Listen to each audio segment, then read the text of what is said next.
l'ambre. Et après, ils avaient découvert qu'ils pouvaient comme capter l'électricité, charger l'ambre ou charger des substances comme ça en mettant une antenne. Et après, ils avaient remarqué que ça capte les orages et tout, donc du coup, ils pouvaient protéger les maisons, donc ils faisaient le paratonnerre, ils mettaient des pointes comme ça sur... parce que l'idée, c'était, ils voyaient les orages, les éclairs, alors ils disaient, ah là, il y a de l'électricité, on va mettre un cerf-volant, on va aller essayer de les capter comme ça. Vous voyez, un peu comme si on va avec un filet chercher un papillon. Ouais. Donc c'est très primitif, hein, l'humain, hein, comme un singe, la plus bête.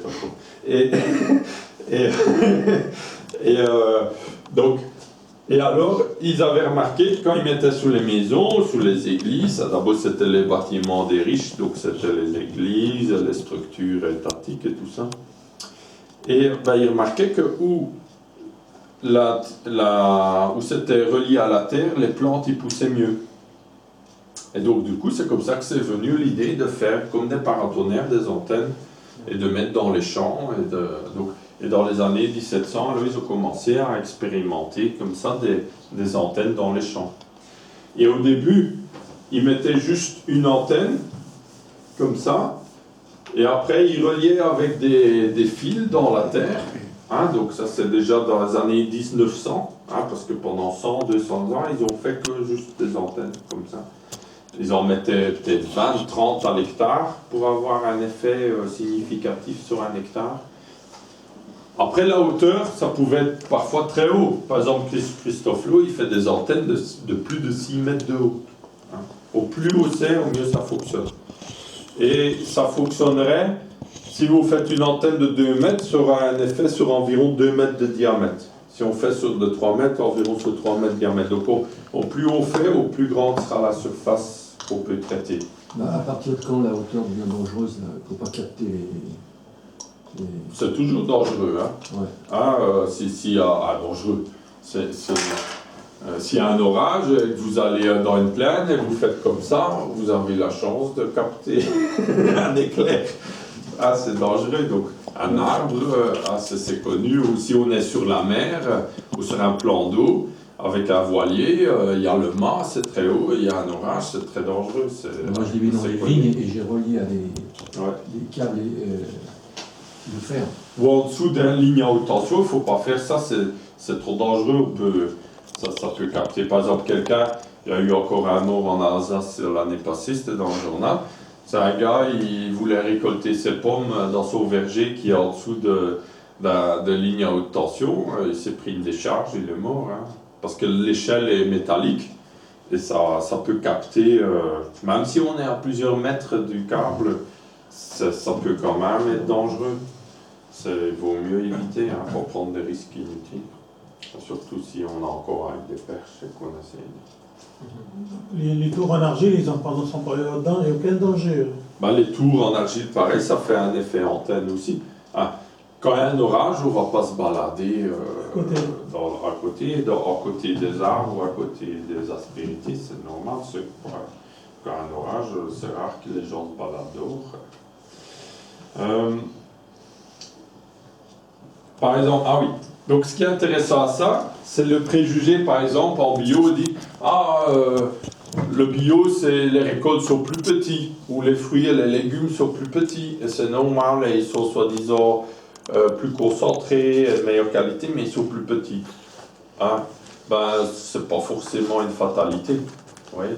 Mais c'est le préjugé classique qu'on entend partout, et que dans le bio, ils trouvent normal, mais c'est pas du tout normal. Et avec ça, ça montre que, par exemple là, quand elle avait fait une antenne comme ça, avec un grillage autour, alors tout ce qui pousse entre le grillage et l'antenne pousse mieux. Et elle avait mis de la menthe et du datura.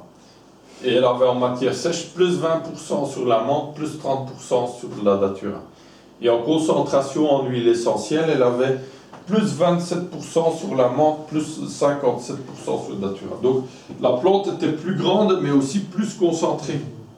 Donc c'était pas comme en agriculture chimique, on va dire, ou avec des engrais classiques azote, même en bio, hein, si on met de l'azote et tout ça, la plante est plus grande, mais elle est moins concentrée, c'est plus de l'eau, elle est plus faible, que là, elle est aussi plus dense en matière sèche. Hein. Donc quand on travaille avec ces énergies-là, c'est une toute autre logique. Hein. Ce grillage, c'est en fer galvanisé. Ouais. Et on peut le faire à distance, par exemple autour de Par exemple, hectares. un arbre à très grande distance, j'ai jamais expérimenté, je connais pas d'expérience. Mais un arbre, par exemple, imaginez cette antenne, c'est l'arbre aussi. Un arbre est une antenne. Et donc vous pouvez imaginer, vous mettez par exemple dans des vergers où il y a des animaux, on met parfois un petit grillage autour de l'arbre. Ça fait cet effet. Et l'arbre pousse encore mieux. Et moi j'ai vu ça, j'étais en Australie et je voyais toute une rangée d'arbres au bord d'une prairie. Et il y en avait ils étaient tous plantés au même moment, il y a 15-20 ans ou quoi. Et il y en avait qui étaient immenses. Et il y avait des bouts de grillage dans son tronc. Mais les autres, ils avaient enlevé les grillages avec le temps, au fil des années. Et à celui-là, ils n'avaient pas enlevé. Et lui, il était encore beaucoup plus gros que les autres. Parce qu'ils avaient mis les grillages pour protéger contre les moutons et tout ça. Et donc ça prouvait ça.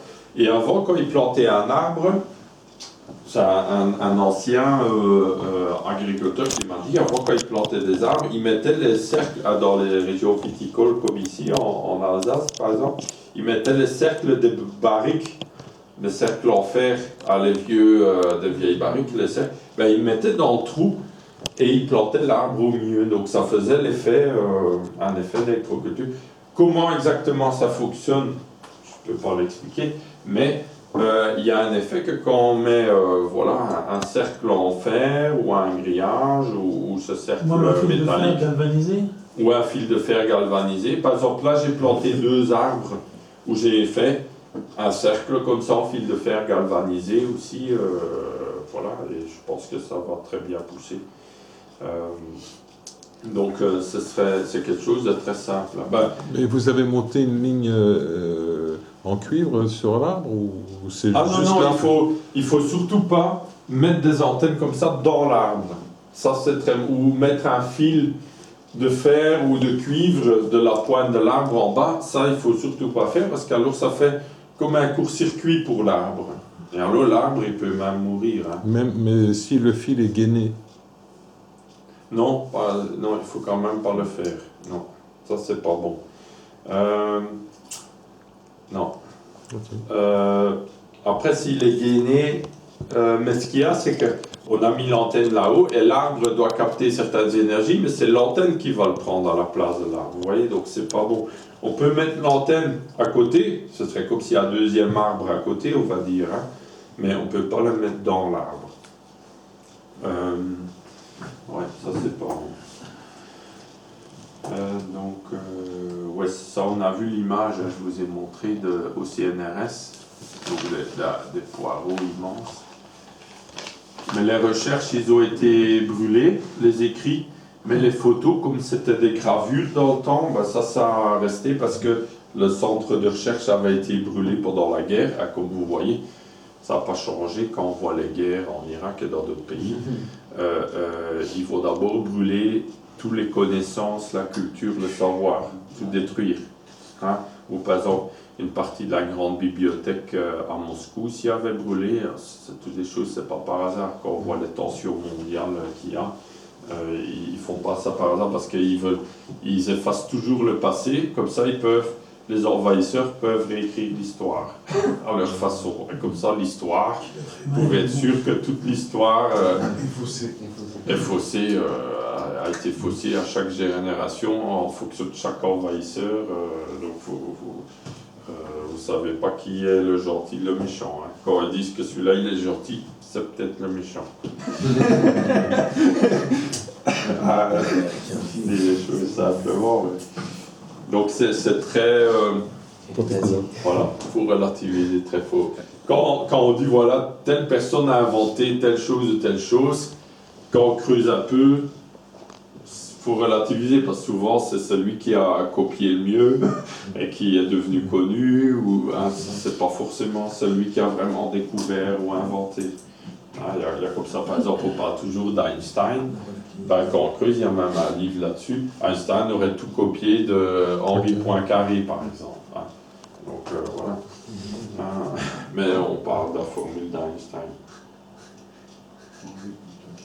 Mais voilà, l'histoire, ça prend avec des pincettes. C'est comme l'origine des pyramides aussi. Il y a des pyramides qui auraient des milliers d'années, il y en a qui auraient que 200-300 ans, mais qu'on dit qu'ils auront des milliers d'années. Après, voilà, c'est très mystérieux et il y a beaucoup de... Parce que dans le temps de l'archéologie, dans les années 1700, ouais, je pense 1600, 1700, quand c'était en plein boom, l'égyptologie, tout ça, ben, chaque grande puissance voulait découvrir des choses parce que ça leur donnait de la gloire et tout. Alors ils étaient même capables d'en construire des pyramides pour dire que oh, on a découvert une pyramide, hein, ou on a découvert un temple. Hein. Ah si. Si. Ben, ils en ont construit. On nous fait croire que construire une pyramide, ce serait impossible. C'est pas vrai du tout. Hein. C'est tout à fait possible avec les moyens du bord. Je démystifie un peu, mais je ne dis pas que demain on va parler toute la journée des pyramides. On peut faire des choses extraordinaires et il y a des effets. On ne comprend pas tout à fait, mais il y a des effets indéniables des pyramides. Hein. Mais après, il y a aussi des mystifications autour qui sont fausses. Hein. C'est aussi voilà. Hein. Disons que l'histoire officielle, c'est toujours à prendre avec des pincettes. Alors, comme on le voit dans l'agriculture. Par exemple, là, après on va... Ouais, je vais encore faire 10 minutes, un quart d'heure, après on y va. Ça, c'est une thèse en Belgique, à Gand, en 2012, donc c'est assez récent. Et là, ils ont fait un test sur une culture de tomates hors sol. Donc, c'est des serres où ils cultivent les plants de tomates dans des fibres de roche. Hein, donc, il n'y a rien de naturel. Oui, la fibre, mais ce n'est pas de la fibre de coco. Hein, ça, ce sera encore un peu naturel, mais là, c'est de la fibre de laine de roche. Hein, ouais. Et après, il faut passer de l'eau avec les nutriments et avec les produits chimiques, avec l'azote et tout ça, et après les plantes qui poussent. Et ils ont remarqué que quand ils mettaient 1 volt entre la surface et au niveau des racines, voilà, par exemple, vous voyez la laine de roche, ils mettaient une fibre là de carbone, hein, donc le carbone c'est très conducteur, hein, comme le graphite, hein, c'est du carbone, c'est un des meilleurs conducteurs au monde, hein, c'est très conducteur. Et après ils mettaient 1 volt, vous voyez là un petit sucre, un petit fil, hop. Ils mettaient 1 volt, une tension d'1 volt. Quand ils mettaient le pôle négatif là et le pôle positif là, les racines poussaient vers le pôle négatif. S'ils mettaient le pôle négatif là et le positif là, les racines, ils poussaient comme ça vers le pôle négatif. Parce que une plante, ça va avec les racines vers le pôle négatif et le côté végétal vers le pôle positif. Sur Terre, c'est comme ça, l'ionosphère, il est positif, ou l'atmosphère, en niveau électriquement parlant, et la Terre, elle est chargée négativement. Et au plus on va profond, logiquement, c'est plus négatif. Maintenant, dans les terres conventionnelles, avec l'agriculture conventionnelle, la chimie, tout ça, c'est tout à fait déboussolé dans le sens que souvent, alors, plus profond, c'est plus oxydé, plus positif. Et alors, les racines, ils poussent en remontant parfois. Et ça, c'est très mauvais. Hein, c'est pas normal. Hein. Mais ça, c'est quand, électriquement, la Terre, elle est complètement bousculée, polluée. Parce que les produits chimiques, ça oxyde, ça rend les choses positives. Hein. Donc, après, quand le sous-sol est pollué par tous les résidus qui restent, après, c'est qu'un peu négatif en surface où il y a la vie, et du coup, les racines, ils poussent vers le haut. C'est une certaine hypothèse, une certaine logique. Et donc, ils avaient remarqué qu'avec 1 volt, ils pouvaient réduire la quantité d'engrais de 50%. La plante poussait aussi bien avec 50% de l'optimum d'engrais qu'ils mettaient habituellement. Mais ce qui est intéressant aussi, c'est que quand ils mettaient 100% d'engrais et qu'ils mettaient le 1 volt, et deux groupes, le témoin 100% et celui avec 1 volt 100% d'engrais, alors ils ne voyaient pas de différence. Ouais. Mais s'ils mettaient l'un 50% d'engrais, l'autre 50% d'engrais, ils mettaient 1 volt sur un groupe, alors il arrivait à avoir le même résultat comme avec 100% d'engrais. Donc ça c'est très intéressant parce que ça a tendance à confirmer ce que je vois sur le terrain, c'est que quand un agriculteur conventionnel qui met déjà plein d'engrais de façon soi-disant optimisée, où c'est saturé en engrais, ben là souvent on ne voit pas beaucoup de différence.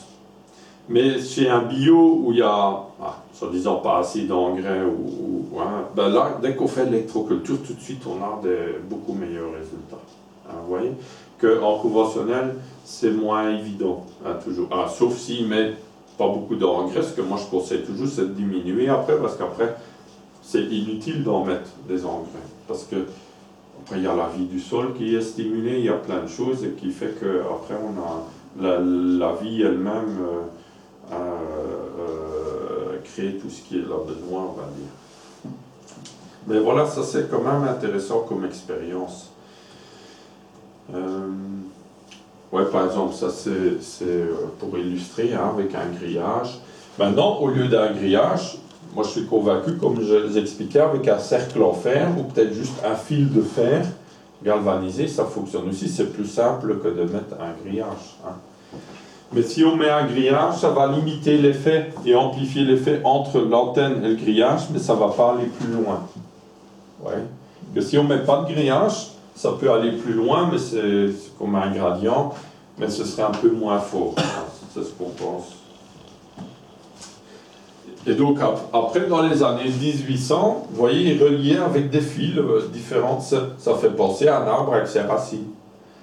Et après, dans les années 1925, donc Christophe Lowe, après, au lieu de relier juste avec tous des fils dans n'importe quelle direction, il mettait les fils vers le nord, et après il avait remarqué qu'il pouvait, avec une antenne, il pouvait traiter des centaines de mètres. Que sinon, si on mettait les fils dans toutes les directions, c'était juste quelques mètres supplémentaires que ça fertilisait. Que là, après, il avait remarqué que ça pouvait aller jusqu'à des centaines de mètres, et même des kilomètres. Il dit qu'il n'y a aucune limite, du moment que ça va nord-sud. Et après, il avait remarqué qu'il pouvait, au lieu de mettre une antenne par fil, il pouvait relier tous les fils ensemble et mettre seulement une antenne. Oui. Et alors, c'était des antennes de ce type, comme un paratonnerre, vous voyez, vous pouvez faire avec du fil de fer galvanisé que vous soudez ou reliez ensemble, tout simplement, et mettez sur une perche. Une perche en fer aussi. Oui, vous pouvez faire une perche à fer à béton, c'est ce qui est le plus simple, le plus pratique et le moins cher. En bois, ça marche. Mais vous pouvez aussi prendre un fil, mettre sur un perche en bois et relier avec un fil jusqu'à la terre. C'est encore le moins cher. Ouais. Je propose de faire du souple, pas du truc trop rigide, parce qu'imaginez ça à 3, 4, 5 mètres là. Et vous avez votre soeur ou votre frère qui vient avec ses petits-enfants, ils jouent dans le jardin, ça tombe. Si c'est très rigide, ça fait une brochette de votre petit enfant, et alors on a des problèmes familiaux. Donc il faut, pour éviter les accidents, si ça tombe, on se fait pas mal, vous voyez. Mais si c'est comme ça, vous voyez, là ça peut être dangereux, vous voyez. Il y a un nombre d'effets à mettre ou c'est... Non, moi j'ai mis comme ça au hasard, mais peut-être qu'on peut optimiser avec le nombre, mais c'est d'optimisation. Voilà. Et alors, donc il y a ce type d'antenne. Il y en a qui mettent un tube en cuivre, mais c'est pas nécessaire, ça va très bien sans le cuivre, ça coûte juste plus cher, c'est tout. Mais par exemple, ça c'est optimisé, c'est encore un peu différent. Mais donc là, c'est comme ça quand je envoie par courrier. Mais vous voyez, il y a les tiges, vous les mettez en éventail. Et après là, et ça, Christophe Lowe, il faisait une pointe qui mettait vers le sud, et là, ça s'était magnétisé. Automatiquement, quand on fait du fer, on met nord-sud, il va se magnétiser tout seul, avec le champ magnétique terrestre. Et donc celui-là, alors je mets comme ça, nord-sud. Voilà. Donc avec la pointe vers le sud, géographique. Je parle de sud géographique. Voilà. Et après, le fil. Donc ici, j'ai fait un système avec des ailettes et un petit trou. Et donc vous pouvez fixer un fil là-dessus et relier à la terre. Ou relier le fil nord-sud. Et les 3 fils, et relié à ces 4 fils là, ah oui, vous pouvez relier à différents fils, mais alors il faut tous du côté sud. Mais je vous montrerai ça en pratique dehors. Ils sont enterrés sous terre ces fils là, ou c'est au-dessus? Oui, enterrés sous terre, ouais. Et après ça, il a inventé ça. Donc après, il n'avait plus d'antenne, mais il avait cet objet-là, une grosse pièce en fonte qui mettait nord-sud, comme ça. Et il y a une bande de zinc dessus et une bande de cuivre dessus. Et c'est comment faire à cheval, mais allongé, vous voyez, et après tout dedans. Et il disait que ça captait, il faut voir ça un peu, vous pouvez regarder après à votre aise, mais il disait que ça capte, il faut voir ça le côté géobiologique, parce qu'il parle plutôt, lui, pas spécialement l'électricité, mais il parle des énergies que ça capte. Vous voyez, chaque élément, le cuivre, le zinc, capte certaines énergies, comme on apprend en biodynamie ou en astrologie, ou tout ça, c'est, par exemple, chaque planète correspond à un métal, par exemple la Terre, je ne sais plus ce que c'est, mais Vénus, c'est le cuivre, Mars, c'est le fer, je pense que la Terre, c'est peut-être le zinc, je ne sais pas. Et donc, souvent, ils combinent le zinc, le cuivre et le fer. Hein. Et c'est ce que moi, je fais souvent aussi dans mes antennes. Hein, donc, et ça a l'air de très bien fonctionner. Par exemple, du fer galvanisé, ce qu'on appelle galvanisé, c'est en réalité une couche de zinc. Donc, on a déjà du fer et du zinc. Hein, donc, c'est intéressant, ça. Donc, cette méthode-là vous file vers le nord et vous pouvez aller plusieurs hectares. Ouais, voilà. Ouais. Ça peut être efficace sur plusieurs hectares. Ouais. Mais on en met un fil dans un champ, mais tous les 1 à 2 mètres 5. Comment nous? En parallèle. Ah, ben ça peut faire des centaines de mètres, sans problème. Ouais. J'ai pas compris là, c'est quoi? On met en parallèle Oui. tous les 1 mètre ou jusqu'à 2 mètres 5. Mais en plus on en met au mieux, après c'est une question de coût et d'installation. Ouais. Donc, et vous pouvez faire une machine avec une dent qui déroule le fil automatiquement, vous roulez en tracteur avec la machine derrière, qui déroule le fil automatiquement dans le sol. J'ai fait une machine comme ça, je peux vous montrer, ça peut facilement se refaire. Il suffit de souder un petit tuyau derrière une dent qui va dans le sol et un déroulé.